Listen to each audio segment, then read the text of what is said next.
Mă auziți Hello. pe mine așa? Super. Înainte să trecem tot pe engleză, ca să fie frumos, eu sunt Oana, mă bucur foarte mult că sunt aici alături de voi și mă bucur foarte mult că alături de mine este Raluca Radu, cea pe care vă rog să o întrebați orice doriți, chiar și pe parcursul discuției. Eu am făcut niște întrebări, sper să fie cât se poate de mult pe ceea ce vă interesează pe voi să știți despre zona asta de digital marketing. Raluca Radu, nu știu dacă v-ați luat haine de la Answer sau prietene voastre, o știți pentru că este country manager Answer România. Dacă nu, este unul dintre cei mai buni specialiști în digital marketing. Switch to English, Raluca. Okay. Just a very, very, very short presentation. Okay, so I would like to say that I actually graduated computer science, so this room is very familiar to me. Now I see how things look on the other side. And yes, I dedicated all my career to digital marketing because I liked the fact that it is it's like an intersection between tech and advertising. And as I loved Mad Men when I was in university, I decided to give it a try. And I fell in love, honestly. Cool. So my very first question, what is digital marketing and why the hell should I care about it when it comes to my startup? So I would say that digital marketing is basically, obviously, marketing through online channels. So it's a way of promoting your business where the customer spends a lot of his or her time in digital. Apparently in Romania, for the moment, people spend like 6.5 hours being online and 2 hours and 5 minutes in social media.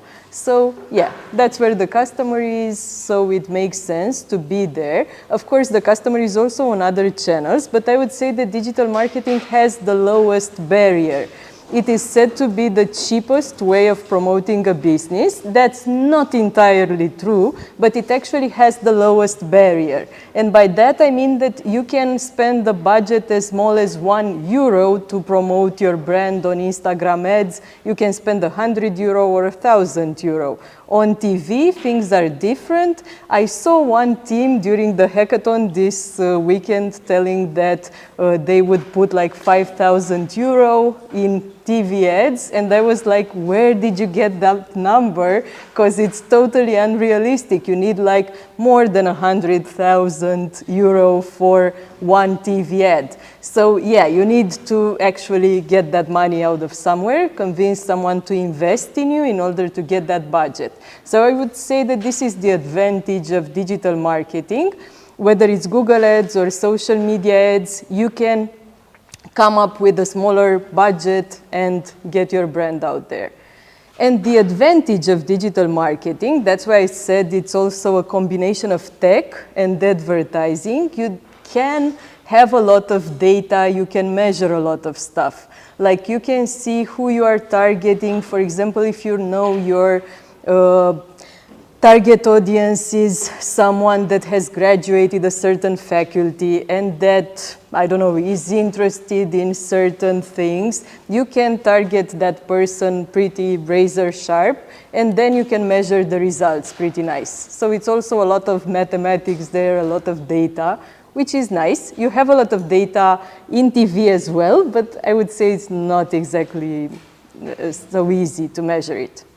How do you build a digital marketing strategy when you're a startup, when you're just starting your business and you have just a small budget for this? Or do you need a bigger portion of your budget to go to marketing in order to grow the business and scale it? How are you doing this? So I will take this opportunity of your question to say several things that I also noticed during this weekend. So, first of all, I would say that marketing doesn't mean only budgets. Of course, you can go for growth hacking, you can go for actually starting to promote your brand through certain techniques, like, for example, social media posts, I don't know, building a newsletter database, starting a blog or whatever, a YouTube channel, whatever comes more natural to you. So I don't think you need budget. But another thing that I noticed this weekend is that you guys don't really do your research. I'm sorry, I don't want to be the person who is like scolding you right now, but I heard a lot of ideas that were very good, but you guys didn't really research your competitors and your target audience. And you are very smart people, and digital is quite free and out there, and a lot of you already had competition, but you just didn't Google it. So I would say that the first step in digital marketing is to hit google.com and to start Googling your type of business. I'm joking, of course, but there are a lot of free tools in digital marketing that can help you research your competitors. One of them is Google Ads Keyword Planner. For example, it is 100% free. You just need to Google it, Google Ads Keyword Planner, and it tells you what people are searching for on Google in whatever country, whatever city you want to target. Like, for example, if you want to know what people are searching for in California in a certain month, you can start from a topic, from, I don't know, some keywords in your field, and you can see if people actually need your product. So that would be a first point. Then we have another precious tool that is freemium, so it's not free, but still it's gold. It's called SimilarWeb.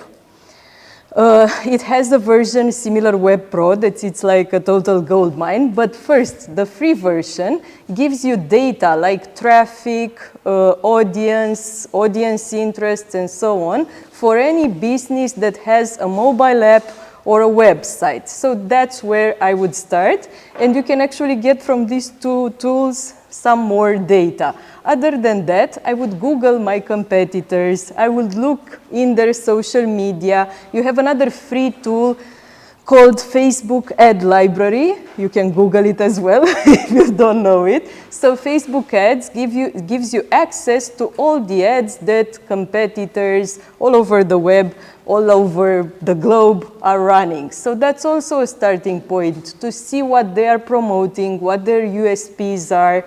And I think all of this information will help you, both in this program and also in general, if you want to go for your marketing strategy, actually, to see what each competitor is communicating. I want to say another thing here.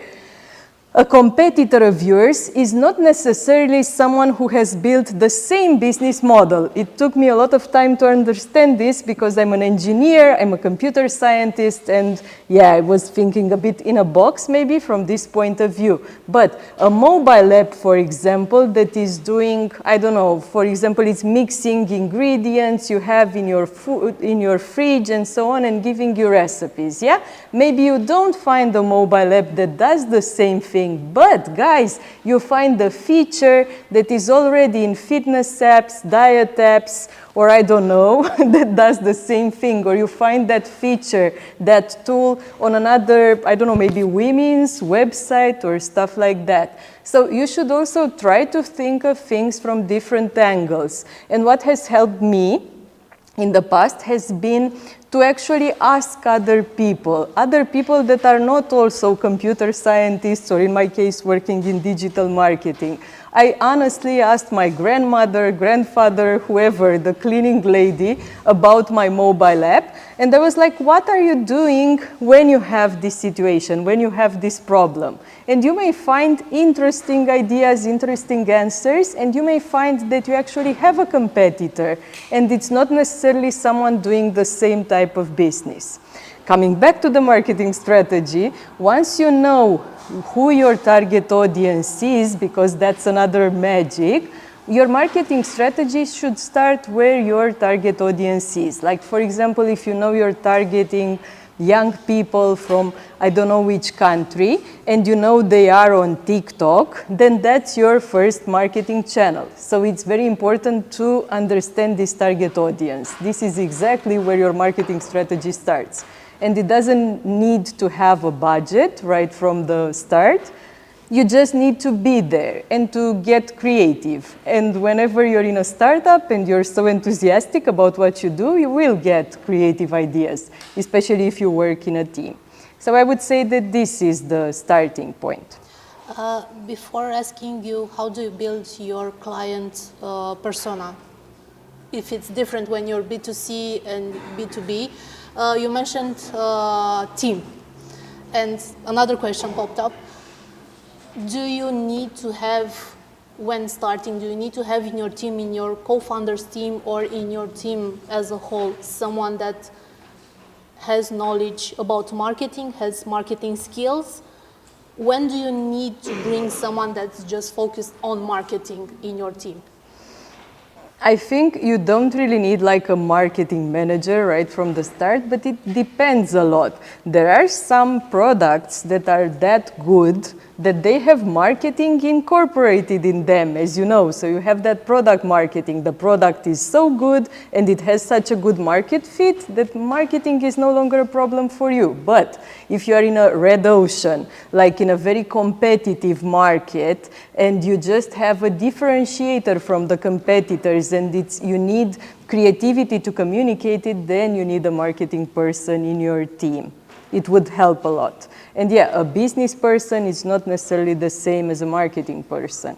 And as Juana was asking before, if you're in B2B, I think it's easier. So I think that the guys here who have startups that are B2B oriented, I think have an easier job from a marketing point of view. Because first of all, the efficiency you need in your marketing is different. You can do a lot of sales, for example, so sales helps you a lot and you no longer need marketing budgets because you can have someone just calling clients. Cold calling would be the worst case scenario, but still you have this opportunity. So I think the mission is easier when you're into B2B a bit. So how do you build your client persona? Yeah. If you can give us some examples. Yeah, so just like some tips, I would go first into the digital marketing tools I was telling you about. So SimilarWeb, Facebook Audience Insights, and Google Ads Keyword Planner give you some information about the audience of mobile apps and websites. So if you have competitors or if you have some websites that you think your customer is visiting, that could be a starting point. What you can find out from these tools, you can find out stuff like what other websites is my audience visiting, what other interests do they have, and so on. So this is one option if you're lucky enough to have competitors. So that's good. If you don't, if you are in a very innovative startup or if you have no idea who the competition is or where to start, I would say that you have to start by asking people around you. So those focus groups with friends, with people who might use your product will be very effective. And I think it's important to ask them not only about your product, but also other questions about what they do, where they get their information, where they spend their time online, for example, and so on, to craft this buyer persona. But in my experience, it's a never-ending journey because also your business will evolve, so your buyer persona will evolve. So yeah, it's a never-ending journey, so to say. What are some key messages that you send out to your community or your future clients? How do you communicate about yourself as a founder or about your founding team or just your team and about your business? So I think those are a lot of questions there. So first of all, I think you said community, and this is an important word. This is one of the cheapest things you can do as a startup, and I think there were some very nice startups I heard pitching this weekend that actually already had that. So they already had a community. There were at least 2 cases that I heard, and that was very nice. So community building is a very, you have to work a lot to build a community, but it's a very effective marketing technique, in my opinion. Other than that, how do you communicate? I think, so communicating your team and yourself as a founder is one tactic that you could employ, like personal branding, but it's not necessarily to do that. Of course, as you are all young teams and you are very cute, everyone would like to see that there is a cute young team behind that startup. But it also depends who your buyer persona is, because this might also be a disadvantage, that maybe you are young and you are B2B and you are trying to sell to someone who is a bit more uptight from the banking industry. I don't know. So I think it depends whether you want to communicate that or not. What you should communicate in general in your campaigns, I would say it's very important to decide on one thing, and this is usually the flavor.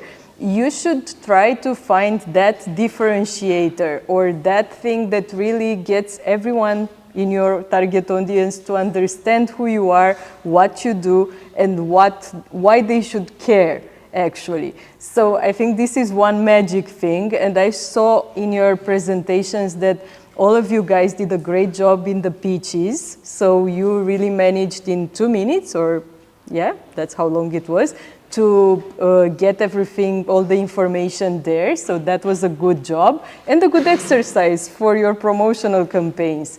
In my opinion, you still need to work on this, to have just one differentiator. There were some pitches where I saw a lot of ideas, like our tool, our startup does that, that, and that.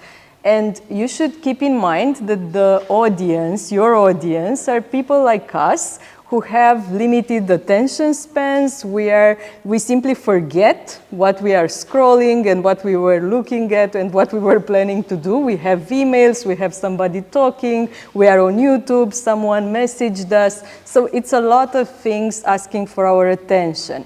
And therefore, you really need to have a very short and sweet message that says one thing in order to get the customer's attention. After that, the customer can discover all your wonderful features if they install your app or if they go to your website. But I think, yeah, the sweet spot is to get this one thing. And of course, there's no secret formula for this. But I think if you start getting your audience, so understanding them, really understanding them, and really understanding the competition, whether it's direct competitors or indirect competition, then you will find that this intersection between what your product offers, what the audience wants, and what our competitors are already doing, the intersection will be, what do I do different that it's also important for my buyer persona? So I think you're looking for this intersection, and you also need to put it in no more than 8 words and to make it count.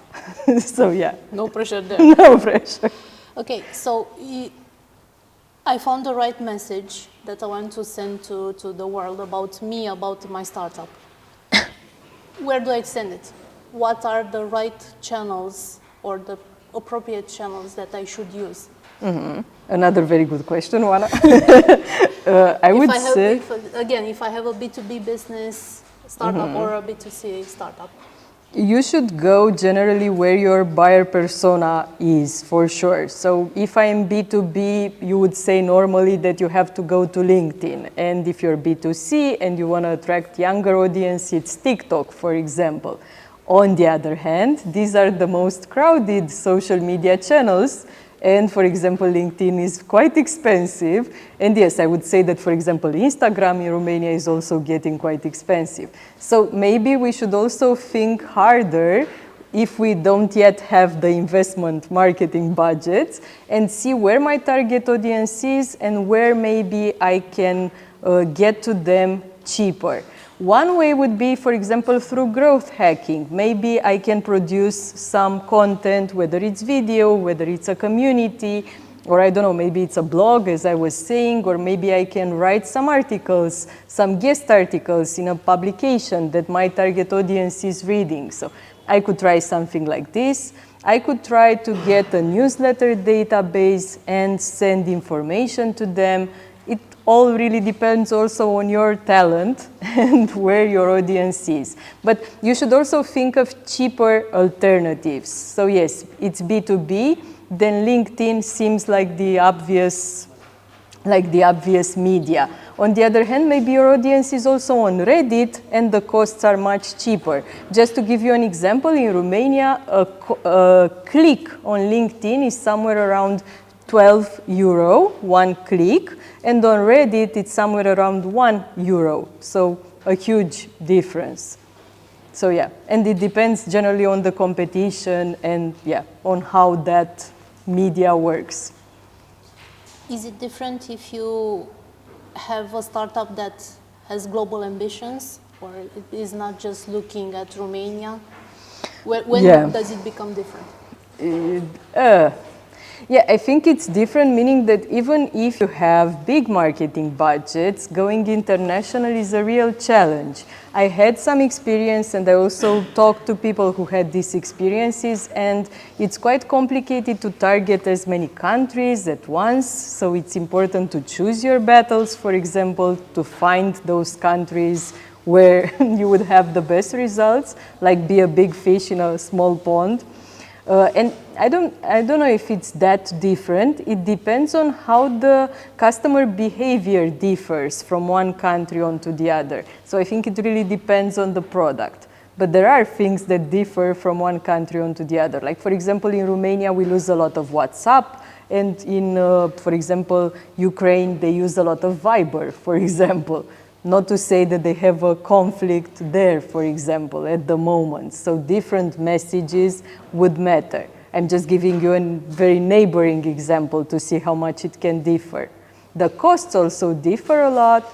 And yes, sometimes also the messages. Like, for example, if you're targeting other countries in Europe, you could have this surprise that us in Romania are much more open to English language and messages in English than other countries are, for example. So there are things that differ, but it depends on the particular startup and buyer persona. I'm coming back to budget, and if you guys have questions, raise your hand or so. Okay, we have a question. Let's take the question. So, how much of a sale difference is marketing made, especially when we're talking about digital? How much does it weigh against the product? And would you say is it more of a 50-50, or does it outweigh the product? Especially when it comes to B2B. So in B2B, I think in B2B, marketing helps the product, but marketing in B2B generates leads, while sales is usually responsible also for converting them. And I think sales also has a higher conversion rate into leads as well, comparing to marketing. So I would say that marketing helps. It's like a 30% share of importance there. Can I have a follow-up question to that? How effective would you say for a company is to diversify a bit and have a model that's more of a hybrid, has a B2B and a B2C product? I don't think I understood the question. So you have the same product and you sell it differently to businesses and to consumers. Would you say that's an effective model, such as having a subscription fee that pays, that, well, you're supposed to pay differently based if you're a business or, well, a consumer?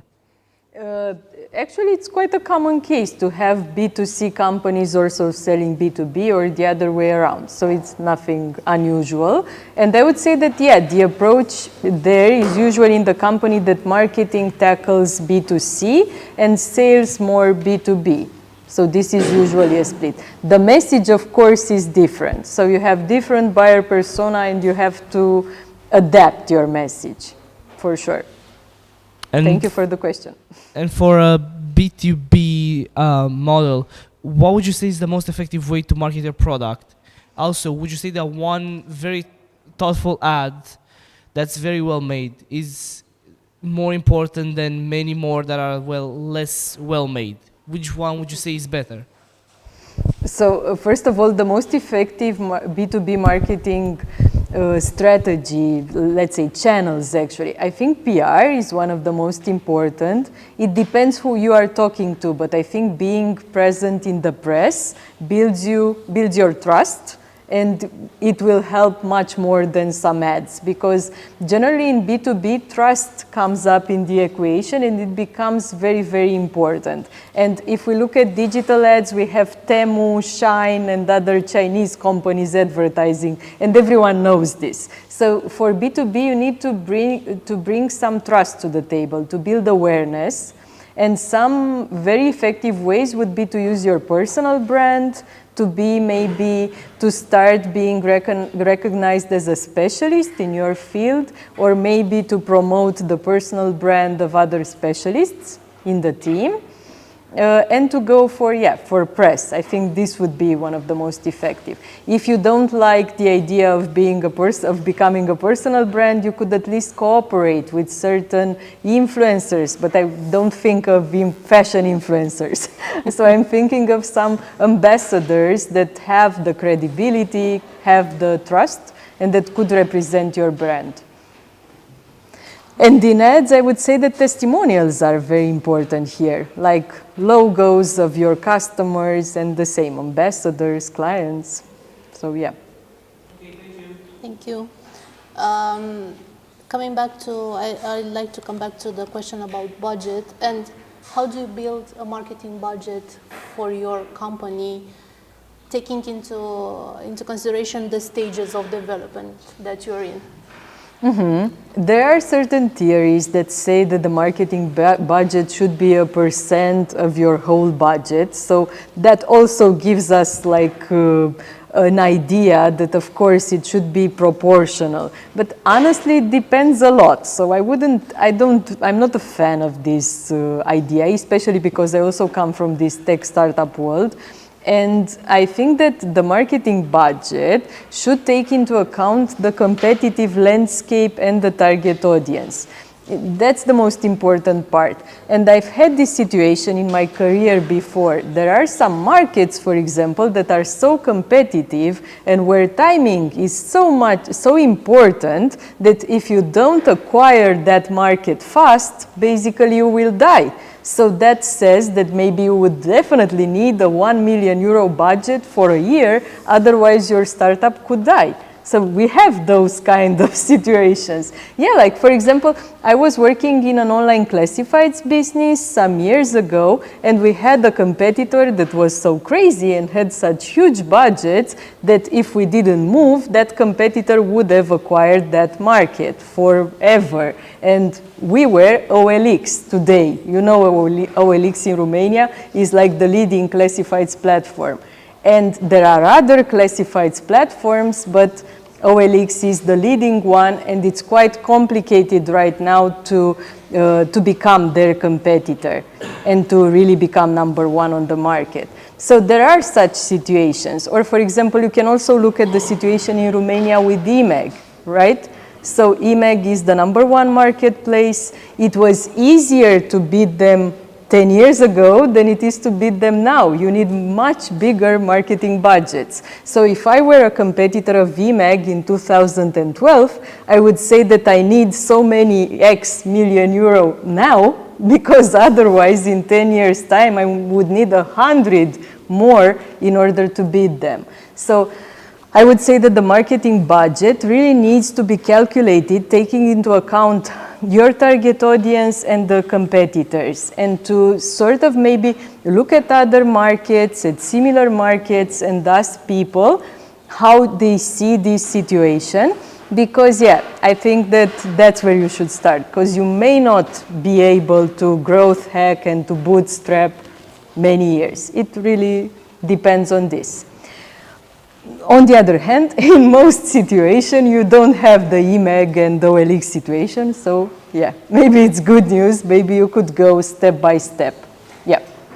So you mentioned that people have a very short attention span. You said that people have a very short attention span, and so while we are creating those ads, what, or rather, how should we create them to generate as many clicks as possible? What's the best way to build an ad? Again, I don't think there's a right solution, but you need to keep it really short. Like in my experience, one of the biggest mistakes I keep seeing all the time is ads that have more than 8 words in the copy. I don't know how I came up tonight actually with these 8 words. I usually try to keep it in like 5 to 6 words, and actually a visual that has only interest center, like only one idea. So I think this is an important thing, to have one idea, very few words, and a very compelling visual. Other than that, in digital, you have another advantage. You can test a lot. Even if your budget is very small, you can divide the €100 that you have between 3 different visuals. And I think this is a good advantage that you have. So I would test. You won't always get the right message the first time. And now there are many tools that are helping you design banners and everything. Give us some example. Of tools? Yeah. We have one actually here at Innovation Labs, but I'm using Create-a-P a lot. I really like it. Maybe you know it. It's also a Romanian business. But other than that, I know a lot of people are using, for example, Canva instead of going to a graphic designer. As you know, I own a digital marketing agency. I think we said that in the beginning, and at least a quarter of my team are graphic designers. They are not a fan of this, but let's be real, like Canva made everything very easy. It's very easy to create your own banner, and even I do this when I'm in a hurry, or when I have a pitch, a presentation, and so on. So it takes like 3 minutes. What about colors? Is there something we should choose some kind of colors for the color? Another good question. Yeah, I would say that it depends on the platform. I think one important thing is this, to look at the platform. Like what colors do you usually see on that platform, and what actually stands out? For example, if we look at the publishing website, everything is already very colorful. There are a lot of photos, and therefore there I would go for a white banner or a white background, and that might stand out a lot from the crowd. On the other hand, on Facebook, for example, which is very white, a color that is strong will stand out more. So this is one thing. Very nice question. Some KPIs that founders should keep an eye on when deploying and measuring the impact of digital campaigns, digital marketing. First of all, I think an important KPI that I heard a few times this weekend is the conversion rate. So don't think of conversion. I come from a lot of e-commerce, but I'm not referring to conversion rate from e-commerce necessarily. So I think it's important to show some numbers. There were some of you that I talked to that had those numbers but didn't present them in the pitch. Like, for example, if you know you have a high conversion rate, like from 100 people who came onto my website, 3 became leads. That means a 3% conversion rate, and that's much better than other businesses, because usually 1% is like the market average. So yeah, I think this is an important thing. And another thing would be to look at the conversion rate from lead to a sale. And that's also important in B2B, of course. So this is the first one. And coming back to digital marketing campaigns, CTR is very important, to see the click rate. Engagement rate is also very important on your social profiles. So yeah, this would be like a starting point. If you guys have questions, or do you have questions online? I don't know. Until we... Do you have questions? Yeah. Cool. We have questions. So we have one online. Is it better to have a product built across multiple ages, or to create a superior product for similar ages? Sorry, I didn't catch. So is it better to have a product built across multiple ages, or to create a superior product for similar ages? Like age groups? Yeah, age group, yeah. I think like generation. Okay, so to have a product for different age groups, or? Or to have a superior product for similar ages, like to have I think really it's similar. think it Maybe if you can depends. rephrase, I think it's about the generation. So We you need have more details. yeah, but we need more details. Yeah, sure. Maybe you talk a bit about how you niche your product based on the people. I was also thinking of this. Going very niche, as Flavia says, is a good marketing tactic. Like finding a segment that you can make so happy, whether it's B2B or B2C, is very helpful. It will help you because it's easier to know what to promote for them. It's easier to know what features they need. It's easier to get to know them because they are fewer. So yeah, that's a good tactic. But on the other hand, on the long run, you may need to start addressing other niches, and yeah, it's gonna be tougher if you become so niche from the beginning. So it's a potential tactic, but it depends on the product. We have a question. So, for example, I wanted to ask, for a company, what are all the details that they should take into consideration when creating the perfect app? Like, for example, color, font, or text, motto, etc. When you're creating the perfect ad, Yeah. it depends also what you want to do with the ad, actually. Because what I was saying before actually applies to the ads that want to get your customers' attention. And if we look at the marketing funnel, that's like the top phase. On the other hand, later on, you will need ads to get your customer to actually perform an action or something like that. So it's different. Okay. But can A you lot. give me an example, like the best one? I think the best ads speak your customer's language in general. So they use the words that your customer would use to describe that problem. So I think that's the most important. But words are not necessarily text. That could also be a visual, that could also be a video. So it depends a lot. But if we are upper funnel, then our main purpose is to get the customer's attention. Later on, we want to convince them to buy. So it's quite different. So for example, for the first ads, for the top ads, we really want our ads to be very bold, to stand out. It doesn't matter that much what we say, but later on the message becomes more important to actually convince them to buy. Yep. I have another question. If you can, I don't know, give us an example. What would a failed campaign, marketing campaign, look like? What could go wrong?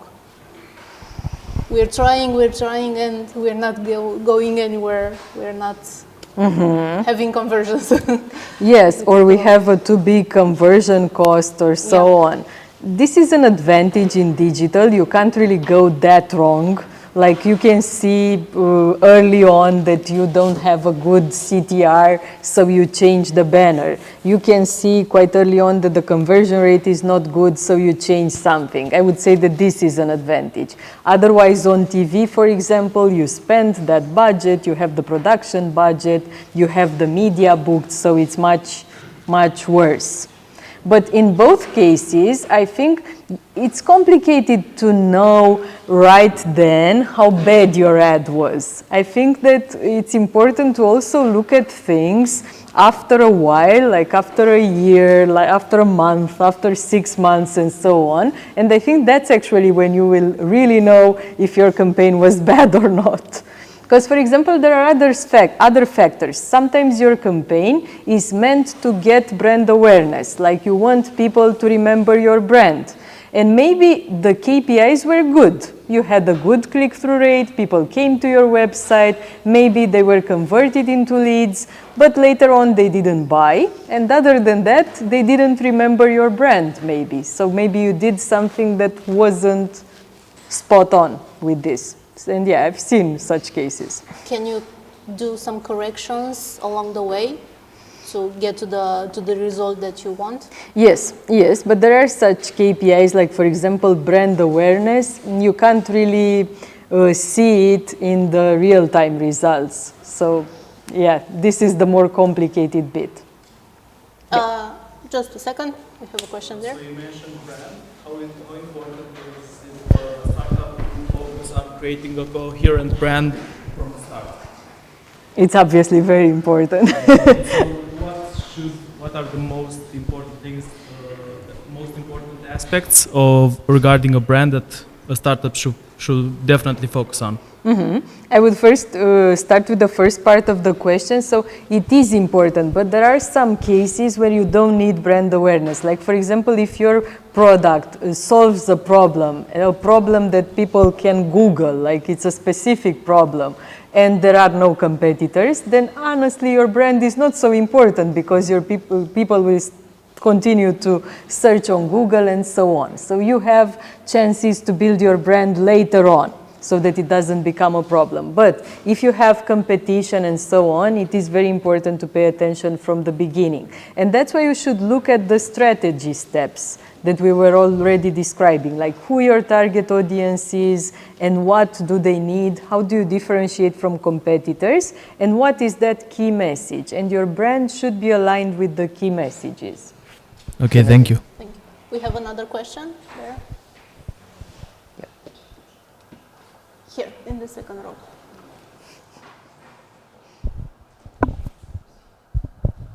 So let's say that you are on B2B, and so you mentioned that cold calling is a very effective way to build on that. So my questions are, who in the company that you're trying to reach out to would you call first? And also, how would you approach that call language-wise? And let's say, how do you not lose their attention as well? Because I mean, they're people as well. So how would you approach the cold call, and who would you call? So who would I call? You need to understand who is the decision maker in your case. And that's the person you would focus on. Cold calling is obviously very intrusive. So you either have something very interesting to tell them, you have to think like you're starting a relation with someone. So I would think of it as a date. Like how would I get that person to know that I also care about them and that actually our interests align? So I think that is the key there.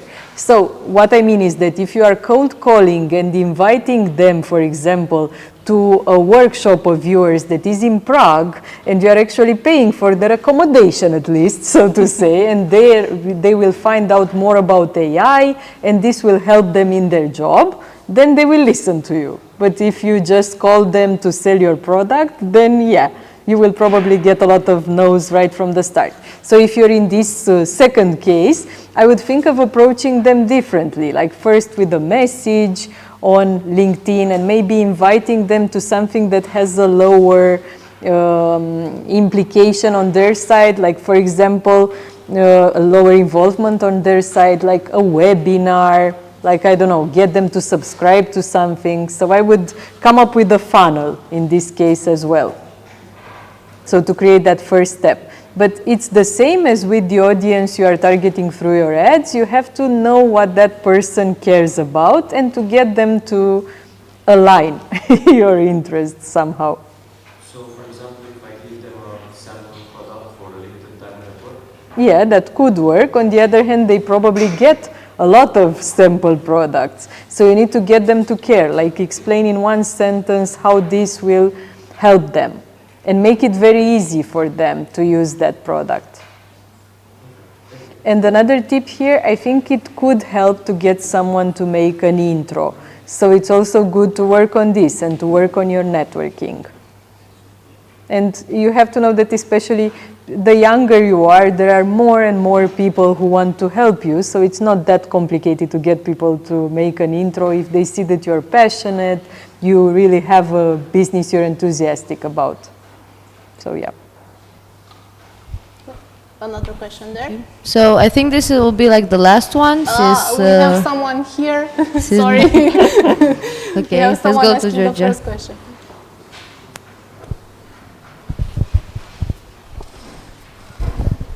So I have an MVP, which is an app for parents. So it's B2B, B2C. Can you please pick up? Yeah. A bit Okay, so I have an MVP, which is an app for parents for B2C, and I'm curious if you can estimate the costs for ads on Facebook for this kind of app, because up until now I only saw maybe some estimations online, but not on a long term and on conversion based estimation. So what do you want to do? You want app installs for mothers, for example? Yes, so I want to convert, for example, 1,000 mothers. Yes, but what would conversion mean? What do they have to do? Just to install the app or to pay a subscription? Yeah, to install the app. Just to install the app, and Yes. it's free. Uh, I would say that, for example, if you go for Romania, for app installs, you can get like, I'm thinking now, for mothers, you could go somewhere around 10 to 20 euro per app install. So this would be now, because you said Facebook also. Yeah. Yeah, but maybe I would think of cheaper channels, honestly. Either more, if your app does something that is Googleable, maybe go for Google Ads, which is not necessarily cheaper, but it has a higher conversion rate because people are searching for something. Or otherwise, I would go for YouTube, for TikTok, might be cheaper at the moment, for Romania. Okay, thank you. Yep. Great. Thank you so much, and thank you, Raluca and Oana.